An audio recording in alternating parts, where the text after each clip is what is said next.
If your divorce feels like it's consuming your entire life, emotionally, mentally, financially, there's a reason for that. And it may not be accidental.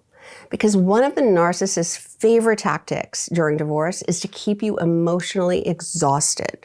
Not just upset, exhausted. And today I want to explain why that happens, how it affects your decisions, and what you can start doing differently so you stop losing yourself in the process. Let's break this down into 3 things. First, why emotional exhaustion is so useful to a narcissist. Second, how exhaustion affects your judgment during divorce. And third, how to stop organizing your life around the chaos.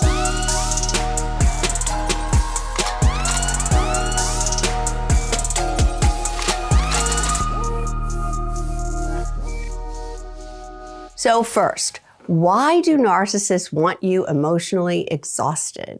Because exhausted people are easier to control. When you're emotionally depleted, you stop thinking strategically. You become reactive, impulsive, overwhelmed, and eventually you stop asking what's best for me long term and start asking, how do I make this stop? That shift is incredibly important because once you reach that point, you become much more likely to agree to things you shouldn't agree to, stop documenting, give up leverage, avoid conflict at your own expense, or emotionally collapse in ways that hurt your credibility. Many women don't even realize this is happening while they're in it. They just think, I'm barely functioning. I can't keep doing this. I feel like I'm losing myself. This is actually one of the most important things I help clients understand because many women come into coaching believing the divorce itself is the problem. But often the deeper issue is that they've become emotionally consumed by the narcissist's behavior. Every text changes their mood. Every delay ruins their day. Every accusation sends them spiraling.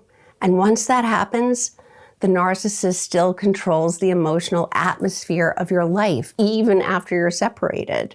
I learned this myself during my own divorce.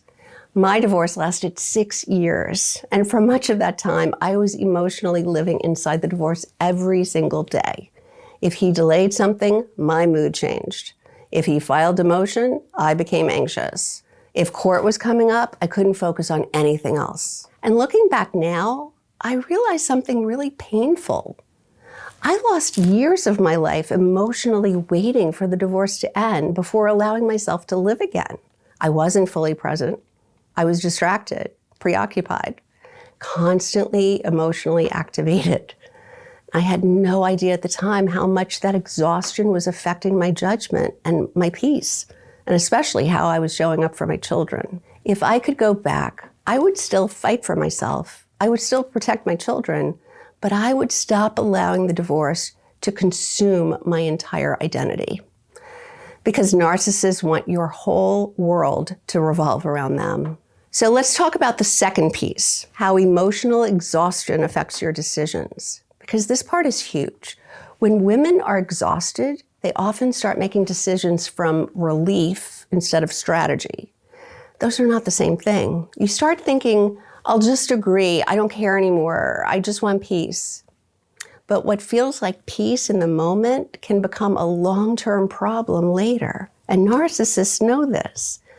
That's one reason they delay, one reason they move the goalpost, one reason they create constant emotional instability.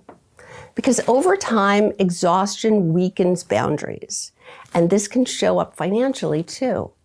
Women may give up money that they're entitled to or avoid asking for support or agree to custody arrangements that aren't sustainable or even stop pursuing important issues because they're emotionally depleted. This is why emotional regulation is not just emotional, it's strategic. Financially strategic, legally strategic, parentally strategic. And honestly, this is where support matters because knowing what to do intellectually is very different from being able to stay grounded while you're actively under stress. A huge part of my coaching is helping women slow things down emotionally so they can make decisions from clarity instead of exhaustion. Now, let's talk about the third piece, How do you stop organizing your life around the narcissist's chaos? Because this is where the real shift happens, and it usually starts small. You stop checking your phone constantly. You stop letting every message determine your mood. You stop discussing the divorce every hour of every day. You stop mentally rehearsing arguments in your head. Instead, you start rebuilding parts of your life outside of the conflict. You reconnect with friends. You create routines. You exercise. You rest. You laugh again. You become emotionally present with your children again. And this matters more than people realize.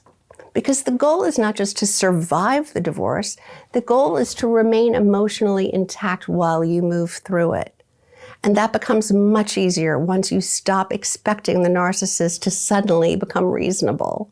Once you stop being shocked by their behavior, you stop emotionally collapsing every time they behave exactly like themselves. So if you take one thing from this video, let it be this. Narcissists benefit when you are emotionally exhausted, because exhausted people stop thinking strategically. And one of the most powerful things you can do during divorce is stop allowing the chaos to consume your entire emotional life. That's not weakness, that's not denial, that's taking your power back. If this is something you're facing and you'd like support navigating it strategically, you can book a breakthrough call with me. There's a link in the description below where you can get right on my calendar. And if this resonated with you, I'd really encourage you to watch my video called Why Staying Calm Gives You Power in a Narcissistic Divorce. Because once you understand how narcissists use emotional activation to destabilize you, it becomes much easier to protect your peace, your credibility, and your judgment throughout the divorce process. If you found this information helpful, will you please give this video a thumbs up? And don't forget to subscribe.